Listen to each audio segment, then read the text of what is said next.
Hey everybody, welcome inside the NFL Combine. Matthew Coller here, and joining me on the show, ESPN Radio, Raider Nation Radio in Las Vegas. And I have to congratulate him constantly on social media for doing this, doing that, getting this promotion, whatever it might be. Q Myers, truly one of, should I say, rising stars in our industry. I'm just existing, man. That's all. I'm trying to exist. I'm trying to stay in the lane, right? That's all. I am giving you a hard time, but it has been great to see you get your opportunities with ESPN Radio. Appreciate it. And but we're going to make up some rumors, okay? Why not? Let's do it. You ready for this? That's what we're here for, right? Because you are Raider Nation Radio, the Raiders trading for Sam Darnold or what? You know, it's funny, man. That's a big conversation is Sam Darnold. And I'll tell you, I'll be 100% honest with you. I don't understand the infatuation with him. I really don't. And this is why. Not a slight to him, but he's only done it for 1 year, right? And Kevin Stefanski, or not Kevin Stefanski, sorry, O'Connell, yeah, Kevin O'Connell, who Coach of the Year, who I just saw in New Orleans on Radio Row, is fantastic. He's a really good coach, right? Justin Jefferson, really good wide receiver. Vikings have a good offensive line, good running game, right? I mean, it's like if you're going to succeed, you're going to succeed there. Doesn't mean you're going to succeed everywhere, right? Okay, so, but so there's a lot of questions, and people are saying, hey, the Raiders need a quarterback, go and get Darnold. But I don't know how much money he's going to want. It sounds like it's a lot, and I just don't know if that's the juice is worth the squeeze. Does Pete Carroll say, well, he had a good coach?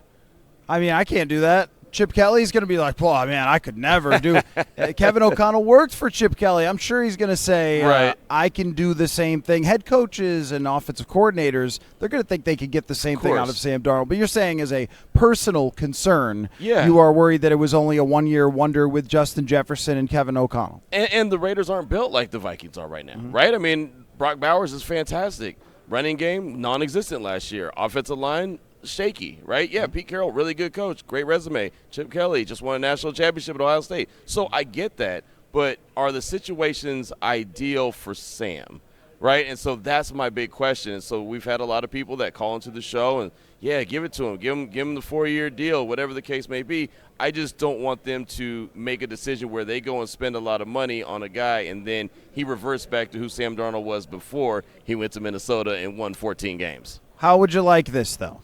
Because I totally understand. I mean, you're talking about a one-year guy and giving him a huge multi-year contract. And now in the NFL, you can't just be like, what if we just kind of split the difference? No, it has to be we have to give you all the money at the quarterback position. You get your chance now. Right, exactly. And he did play like a top 10 quarterback. That's worth a certain amount of money.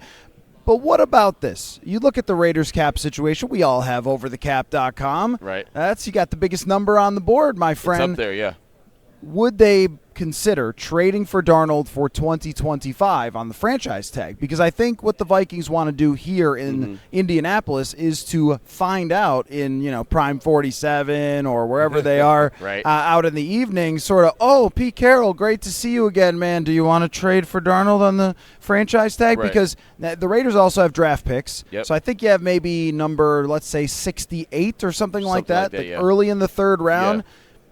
Early third-round pick to get Sam Darnold. He plays on the franchise tag, and the team actually competes for a playoff spot. That sounds, for a 74-year-old head coach, maybe kind of an attractive option. No, I don't think that would be out of the possibility, right? And the thing about it is, the Raiders aren't in a position where they can't explore it, at least. At the very end of the day, they have to explore it. They have to look at the pros and cons and figure out what would make sense for them. Like, I've had so many conversations on the radio about, if you get them for 2 years and, you give them, $50 million or 75, almost 100 fully guaranteed, but it's only a 2-year deal, whatever like that. That's one thing, but if you're all of a sudden investing like a 4-year deal and you're up there close to $50 million a year, like to me, like $160 million, $180 million is just too rich for a guy who hasn't proven it. But if you're telling me that it's only going to be a couple-year deal and it's a true bridge type situation, you may interest me in that, right? Because at the end of the day, the Raiders have to find their quarterback, and they've got to basically look under every stone to find him. Well, that's exactly what I was going to say. Is I'm not hearing better options coming from. Although maybe Shadur Sanders does get to the Raiders, but even then, if you had Sam Darnold as your bridge, who did that? The Vikings last year with Sam Darnold as their bridge quarterback, and it worked out pretty well. And I also think that the amount of quarterbacks recently who have gone bust and then become really good, Right. you have to be considering maybe the whole Packers thing is kind of legit, or the Mahomes and Alex Smith thing is kind of legit. I think on that level, it would even make sense if Shedeur Sanders is going to be the guy. Right. Well, and Pete Carroll mentioned that yesterday when he pulled us to the side and we did a little, off-camera type situation, little conversation with him, and he was talking about quarterbacks, and I had asked him a question about like the transfer portal and how all these different quarterbacks are having so many more games under their belt coming into the league as opposed to like Anthony Richardson, who only had 13 games, and he started talking about a bunch of different quarterbacks, and he's like, look, a lot of these quarterbacks we wrote off, and now all of a sudden they're playing really well. And so he referenced it. He brought up Sam Darnold. So clearly he understands. He knows what it's all about. And like I said, I don't think that he's going to leave any stone unturned. Just for my money and my peace of mind, I don't want to see the Raiders make a decision that's going to come back to hurt them, right? I mean, they're finally starting to look like a serious organization where they're making serious good decisions, bringing people in that's got some, skins on the wall and they know what they're talking about. Now they just got to keep that thing going. So they don't want to get derailed by a big, big free agent contract or whatever like that doesn't work out for them. Where does Tom Brady fit into all this? Because he's at the top. Oh, that's what I think. Now he's at the top. Let me throw out a little connection here for you. Tom Brady was in the broadcast booth. Have you heard that he's broadcasting and owning the Raiders? It's a rumor that's out there. It's crazy. I thought I might help you out with your job. Good looking out. And let you know because no one's mentioned it. But Brady was in Minneapolis for Sam Darnold's best game of the year. Okay. Where he threw for 377 yards, beat the Packers. After the game, they're yucking it up on the post game. Yeah. Great job, Sam Darnold. Now, I'm sure that Mr. Brady also, has a TV and saw the playoff game for the Vikings and the Week 18 game and knows some of the downside of Darnold. But, sometimes those impressions, they stick. I guess I wonder what Tom Brady wants out of this. Like, does Tom Brady want hey, we got to be competitive right away because I'm not going to deal with losing? Right. Or is he more of the mind of, like, we have to build this thing over multiple years. It might be slower, but we're trying to chase down Kansas City, so it's not going to be this one-year type of fix? I think he wants to win right away, right? And Pete Carroll reiterated that multiple times yesterday, talking about, I don't want a grace period. I don't want 2 years to try to build this thing up. I want to win right now. That sounds Sam Darnold-y. So, it does. Again, that's why I can't shoot it down and say, no, it's not a possibility, because, again, he does want to win right now. It feels like that they have some good pieces in place and obviously knows that they need some more good pieces in place, but they have a lot of draft capital. They have a lot of free agency money, salary cap space, like you mentioned. So there's a lot of things that they can do, and he keeps talking about this ownership group, not only Tom Brady, but the other minority owners that Mark Davis sold some of the organization to, and how they're trying to be really aggressive. He brought it up. Nobody asked him. He said, hey, you guys haven't asked us about this new ownership group, but you're going to be impressed by him. So, he's all in. Pete Carroll's got the energy. He's 74, but he's got the energy of a 30-year-old. So he's ready to go, man. He said the day to start was yesterday. Like, everything is go, go, go. We don't have time to waste. So I'll see how they put it together. I just want to see them make the right decisions, smart decisions. So obviously looking at and investigating and deciding what makes sense to them from every single guy that could be potentially available. Matt Stafford, who obviously was a big name yesterday here at the Combine. That's another guy as well that you could look at. Well, that's what I was going to ask is what are the other options? Because drafting a quarterback and playing him right away is a possibility. It's not like we've never seen quarterbacks come in. Jaden Daniels did it, and C.J. Stroud did it. And there were some actually similar questions about C.J. Stroud as there are Shedeur Sanders. And I could be Cam Ward too. But, every year we have questions about the quarterbacks. You just have to take a swing, that kind of thing. And so maybe that's what they want to do. But if not, what I keep saying is, who else, though? Right. If Matthew Stafford is going to the Giants, which everybody else seems to think, then the Raiders, if they're not acquiring Sam Darnold, is it Russell Wilson reunion? Do they hand off at the goal line instead of passing if they get a chance?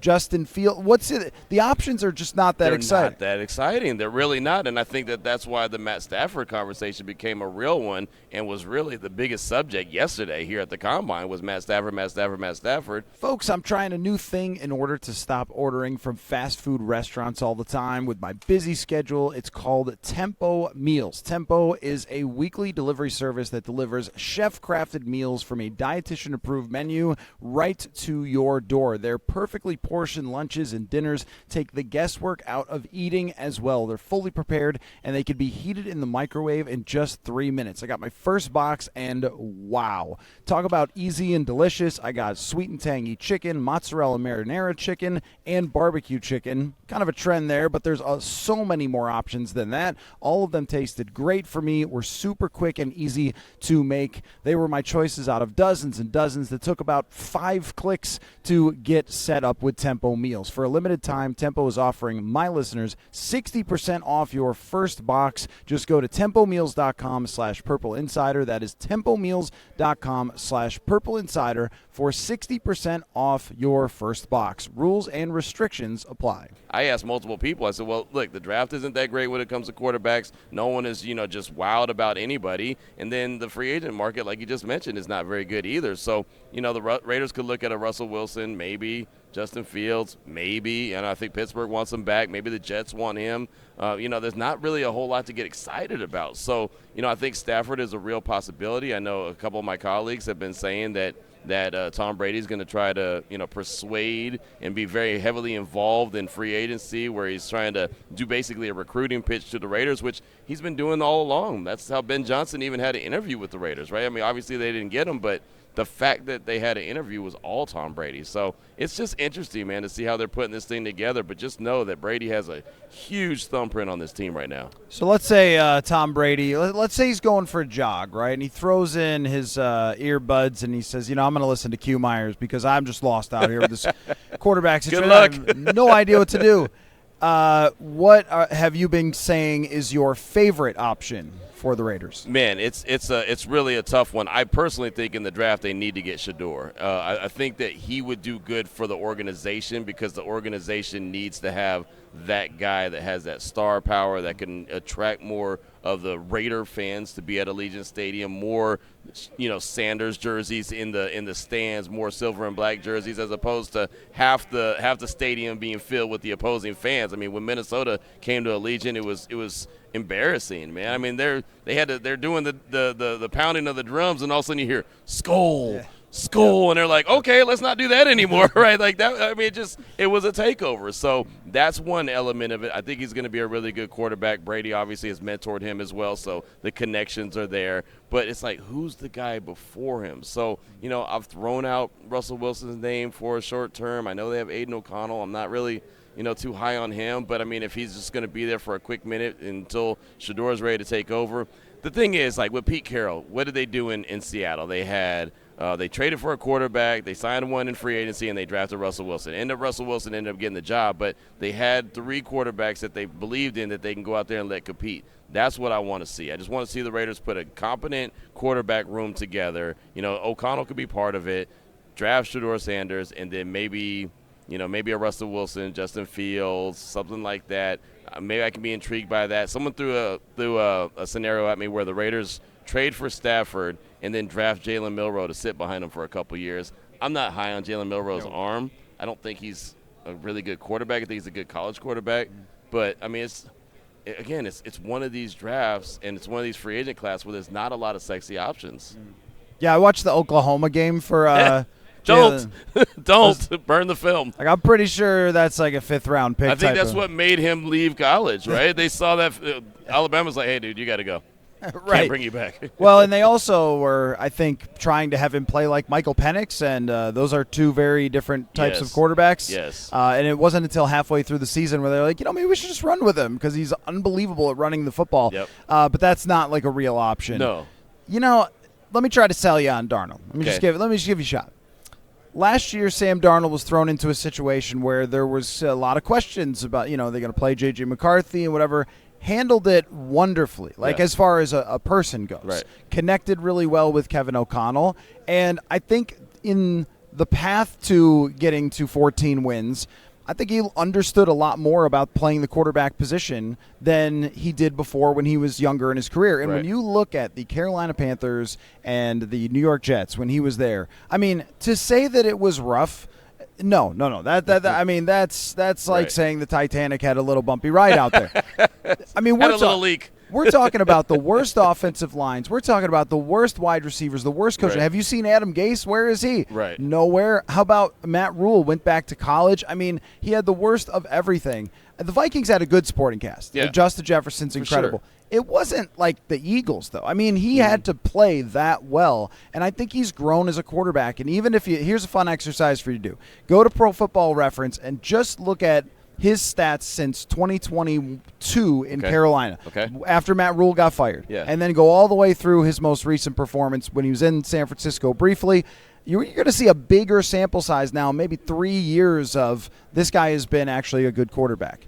Okay. I don't. And here's the thing. Let me kill you. Yeah. You react. You're selling me. You're selling me here. So you got the character. Yeah. You got the fact that he can make plays, elevate. Right. He's grown. He's played point guard much more. Now he's not perfect. Yeah. But he also, I think, can handle the situation if you draft a quarterback. We've already seen that. Right. You could play him on the franchise tag, but he also might be willing to take a little bit of a reasonable contract because of those last 2 games. It might help you. Yeah. Those last 2 games might have hurt his whole thing. And I think that you need to look like a real franchise at some point. I mean, you need to look like a real contending, legitimate. Yeah. Let's not just, they're firing another coach over there.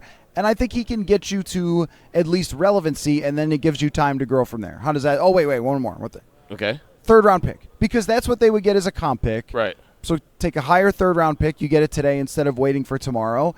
That's not a lot. A 3rd-round pick when you got a lot of draft picks isn't a lot. No, not, and they've got two 3rd-round picks anyway because of the Devontae Adams trade. So it's a possibility. Man, I need to put you on my show to go ahead and talk to Raider Nation and try to convince them, because I'll tell you, they're very, kind of hot and cold on Sam Darnold. But let me ask you this, the million-dollar question. Is he more of the guy you saw win 14 games, or is he more of the guy we saw the last 2 weeks? Well, I think, first of all, we saw Justin Herbert, Patrick Mahomes, C.J. Stroud all have the same football game that Sam Darnold had, and it was always because the pressure came, right? Right. And yet only one of the quarterbacks did people say, well, same old guy, he can't play, right? Because reputation. Because he's a free agent. Right. Even though Right. the guy legitimately has not played bad football since 2021. We're talking 6 games in Carolina at the end of the year, a couple in San Francisco. We're talking about 25 games that the guy's played since 2021, and yet he has a bad playoff game, and it's that's the real Sam Darnold. I think it was a little unfair considering the league now is if you have a D-line that destroys an O-line, you're not going to win that football game even if you have Patrick Mahomes. So that's part of it. But I think that you're in for somewhat of a bumpy ride at times. I mean, we saw the ups and downs of him. But how many quarterbacks are consistent in this league, and they get $60 million now at this point? So $41 million on a franchise tag, and then you can decide at the end of that if you want to extend him or not. It sounds great to me, honestly. I mean, it doesn't sound like a bad deal. Like I said, I mean, you basically sold me on a way and a path to do it, right? I mean, again, my biggest hang up and what I've been telling Raider Nation is, I'm out on the 4 years, 160, 180, like, no thank you. No, but I mean, if you're talking about a 1-year deal, talking about a 2-year deal maximum, okay, well, maybe we can have a conversation. And again, with the being able to have a guy sit behind you like a Shador, if they were to draft him, and be able to handle that the way he handled it with J.J. McCarthy behind him, I could be sold on that. I'm not 100% against it because as we've already gone through, there's not a lot of great options out there. So he probably could be a really good option that's not named, Matt Stafford, where you have to give him $50 million a year because that's what he wants to do is be part of the $50 million a year club. So that's another, possibility as well. Any questions for me? I'm going to just put you on my radio show and let you go. I'm just going to go ahead and wind you up. I'm going to tee you up and get out the way because I think Raider Nation might want to hear what you got to say. But no, I mean, it's a situation where you don't have a quarterback. You have to have a quarterback. You've got to find them somewhere. And so, again, that might be the way that they end up having to go depending on, what they see and what they think and what this organization feels like they need, most importantly, moving forward. They are the Raiders are my number 2 team for Sam Darnold to land on if the Rams trade Stafford. Then the Rams become number 1. It just makes so much sense. Kevin O'Connell and Sean McVay are good friends, and the Rams aren't going to take a step back. They're going to want a real option there. So they won't do it unless they think that they can get somebody who's going to – they're not going to do it and then be like, hey, Carson Wentz or something, right? Right. Yeah, I heard Aaron Rodgers wants to go there, and I wouldn't go that Are you direction. talking about that? You're not talking about that, are you? I'm not talking about that. I don't want nothing to do with that. I know a few people have mentioned Aaron Rodgers and he can be the guy in Vegas and he's a me guy and the Raiders don't need a me guy. That's the last thing they need is a me guy in Vegas. Not at this stage of the game. Not like that guy. I just think about how old he is, Right. and like I'm almost that old, and I'm like, nah, you can't do that. Not after ripping your Achilles in half, and then playing the way that he did last year. But we'll see. I mean, it'd be flashy. No, thank you. No, thank you. a I'll horrible dial up idea. Sam Darnold before I think about that. Absolutely horrible idea. Q Myers, I joke about you doing well in Vegas, but you're crushing it, and I love to see it. Thanks for popping on. Absolutely. I will it's be fun. available here today. I don't Good. have any podiums or anything to do today, so I'm here. But I really appreciate you coming on, man, and we'll see if we're doing it again after a Sam Darnold trade. Very possible. I appreciate you having me on.